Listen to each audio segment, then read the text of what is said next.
Bien, vamos a ir a otro tema de la semana. Polémica ha generado la renuncia de Andrés Salamán al Ministerio de Relaciones Exteriores. Una dimisión que ocurre en medio de cuestionamientos por parte de la oposición que lo acusa de estar ausente de Chile en plena crisis migratoria o pic de la crisis migratoria del norte.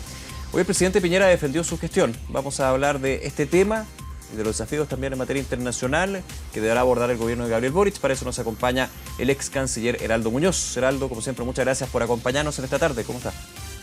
Ya, Nicolás, muy buenas tardes. Muy buenas tardes. Comencemos por ese tema. ¿Qué le parece finalmente la renuncia de Andrés Salamán como ministro de Relaciones Exteriores, también aprovechando su experiencia que tuvo en este mismo cargo como canciller?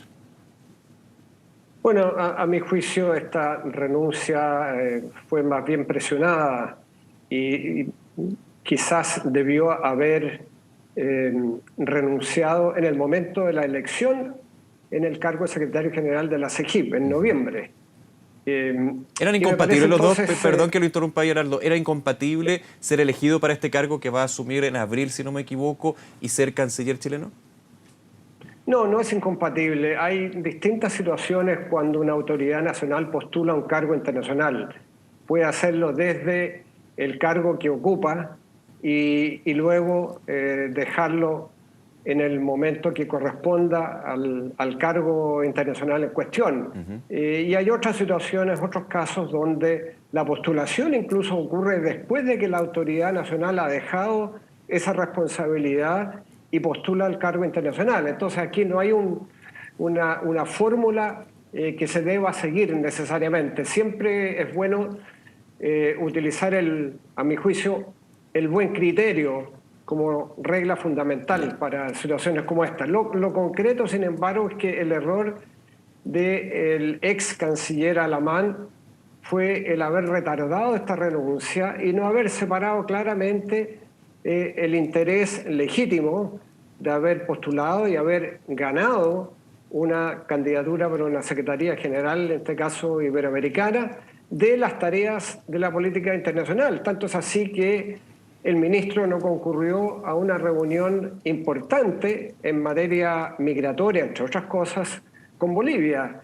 Y evidentemente el haber realizado esa reunión a nivel de cancilleres le da un cariz distinto a que si va el subrogante, particularmente por lo delicado que son las relaciones bilaterales con Bolivia, si se quiere obtener la cooperación de Bolivia para detener la migración irregular y también el interés que tiene Bolivia respecto a cuestiones como el contrabando, por ejemplo. A ver, quémonos un poquito en eso, Heraldo, me parece bien relevante para las distintas aristas que tiene este hecho, que finalmente termina con la renuncia de Andrés Salamán a la Cancillería, al Ministerio de Relaciones Exteriores, porque de lo que se le acusa de distintos sectores es de cómo se ha abordado desde el gobierno la crisis migratoria, que tiene distintos puntos, tiene distintos flancos, podríamos decir, de análisis, pero sobre todo por esta reunión en particular que sostiene Chile con Bolivia por el tema fronterizo. Ahora, hay algunos que dicen, a ver, pero ojo, porque el tema migratorio hace bastante tiempo, ya hace bastantes gobiernos, que se ha visto más desde el Ministerio del Interior que propiamente desde el Ministerio de Relaciones Exteriores. ¿Cómo usted analiza ese punto de vista que es bastante claro también en términos de que muchos dicen se le está de alguna manera achacando toda la responsabilidad al Ministro de Relaciones Exteriores cuando la política de migraciones ha sido más bien en el orden, en términos del orden, más que de las relaciones diplomáticas que obviamente también están involucradas? Bueno, en eso tiene razón Alamán. La responsabilidad en materia de migración es absolutamente del Ministerio del Interior y específicamente del Departamento de Extranjería y Migración. Claro. Y de la subsecretaría en específico. De modo que no es una responsabilidad de la Cancillería. Lo que sí compete a la Cancillería es conversaciones con países vecinos para justamente ayudar a lidiar con este problema de la migración. Pero tiene razón Alamán y aquellos que dicen que este asunto de la migración irregular es un asunto que compete y es responsabilidad del Ministerio del Interior. Ahora, en este contexto y con esos elementos, Heraldo Muñoz, ¿usted cree lo que algunos piensan de que más bien el error de Andrés Salamán fue, no quiero bajar el perfil para nada con este concepto, pero para que se entienda, un error estético de forma, pero que finalmente igual justifica lo que fue su renuncia o una eventual acusación constitucional, que podemos entrar a hablar de eso también? Bueno, yo creo que la reunión que él sostuvo con el canciller de España, donde lo recibe y él dice, el canciller de España, que esta es la primera reunión de trabajo con el secretario general electo de la CEGIP. Bueno, me pareció que aunque fuera en el uso de su feriado legal, fue un error, a mi juicio. Eso Entonces, porque debió haberlo dejado prácticamente para después del 11, ya estaba en después del funciones, 11 digamos, de cuando noviembre. dice esto el canciller español. Bueno, evidentemente, el canciller español lo que está diciendo es, esta es una reunión de trabajo, yo ya me estoy entendiendo con la persona que va a dirigir la Secretaría General Iberoamericana. Entonces, eso debió haberlo dejado, a mi juicio, para después del 11 de marzo. Y por eso que digo, el error está en no haber renunciado en el momento de la elección en noviembre y el haber separado claramente, por un lado, entonces, las responsabilidades que él asumiría ya como secretario general electo respecto a las tareas de la política exterior. La política exterior no puede compartirse con otra responsabilidad.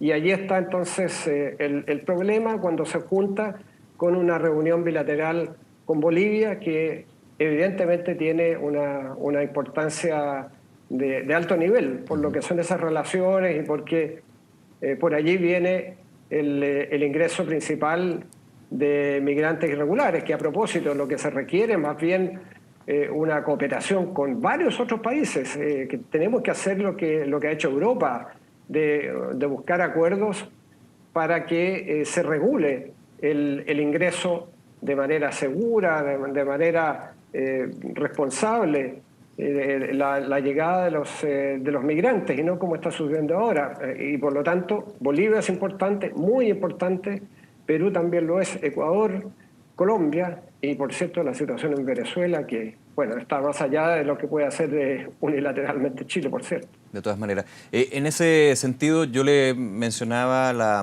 eventual acusación constitucional que ya levantan algunos parlamentarios de oposición. Ya en mayo de oposición o oficialismo, bueno, en realidad más bien de oposición, digamos, porque no es del colectivo, digamos, del nuevo presidente electo. Pero independiente de eso, su opinión al respecto, ¿usted cree que se debería perseverar en una acusación constitucional en contra de Andrés Salamán, considerando que, dejado el cargo, hay un plazo de 6 meses para llevar a cabo el libelo?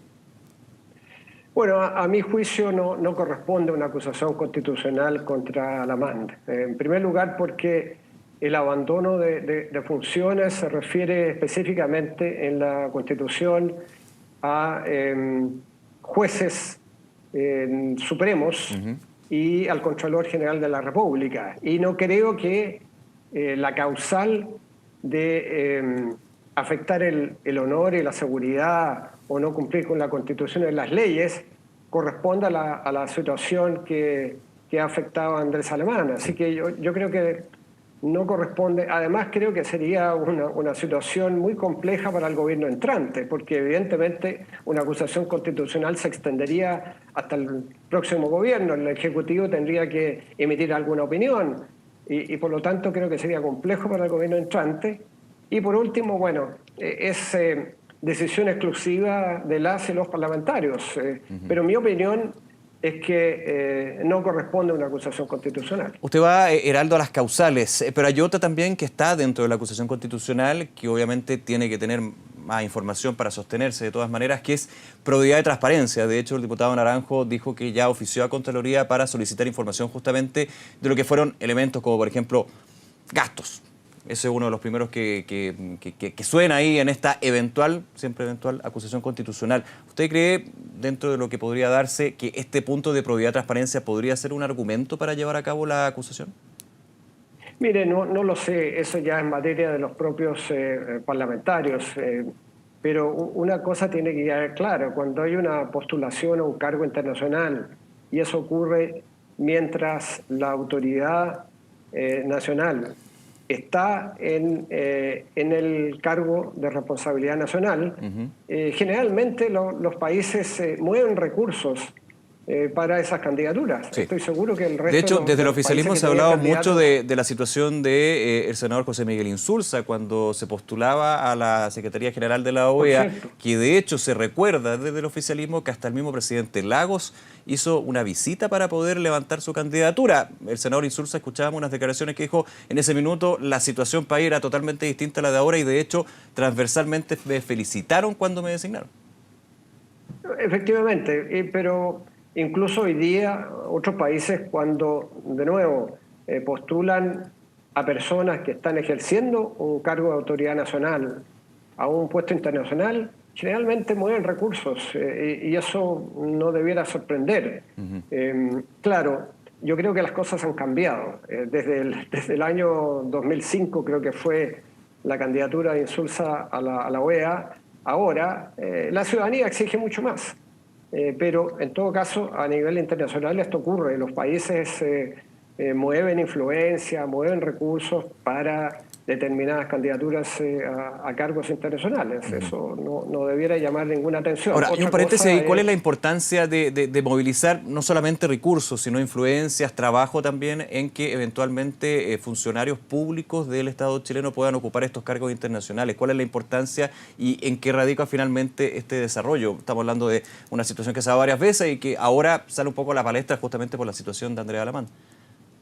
bueno, más allá del prestigio internacional de tener a personas en altos cargos que representen de alguna manera, aunque sea indirectamente al país, eso es lo primero, está la posibilidad que el país tenga un acceso expedito a los organismos donde están estas personas. Eso puede facilitar gestiones de política exterior. De modo que, si bien es cierto que esas personas nunca pueden servir al país de origen, porque eso está generalmente prohibido en casi todos los organismos internacionales, sin embargo, eso evidentemente puede favorecer a un determinado país que tiene a ex funcionarios nacionales en cargos internacionales. Entonces, hay factores que mueven a los países, incluyendo el prestigio, incluyendo la influencia indirecta que pueden ejercer estas personas desde esas altas magistraturas. Ahora, lo llevo a un análisis más macro desde lo político y lo que tiene que ver con el gobierno tras la renuncia, la decisión de renuncia de Andrés Alamán a la Cancillería. Algunos apuntan a que este es un hito, un nuevo punto, que va mostrando que el gobierno de Sebastián Piñera ya de alguna manera, sin decirlo y mostrarlo, está tirando la esponja a puertas del cambio de mando el 11 de marzo. ¿Usted está de acuerdo con ese análisis, con esa visión? Bueno, lo concreto es que este gobierno tiene un mes y días para terminar, de modo que probablemente este gobierno no quiso tener una polémica más y optó, no sé de quién fue la decisión, según nos dice Alamán, fue una conversación entre el ahora ex canciller y el presidente de la República.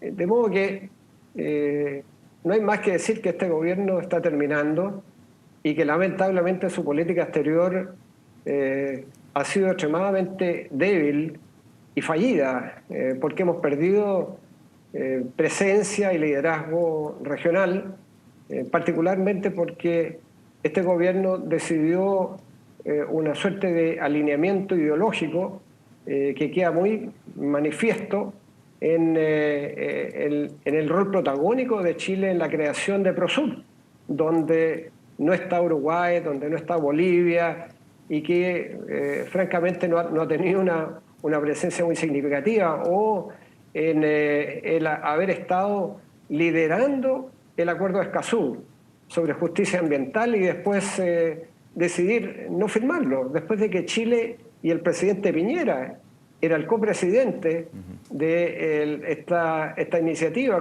junto a Costa Rica, o que durante la Cancillería de Ampuero se haya decidido cuestionar el sistema interamericano de derechos humanos. Entonces, aquí hay un conjunto de errores en política exterior que, bueno, el nuevo gobierno va a tener que enmendar.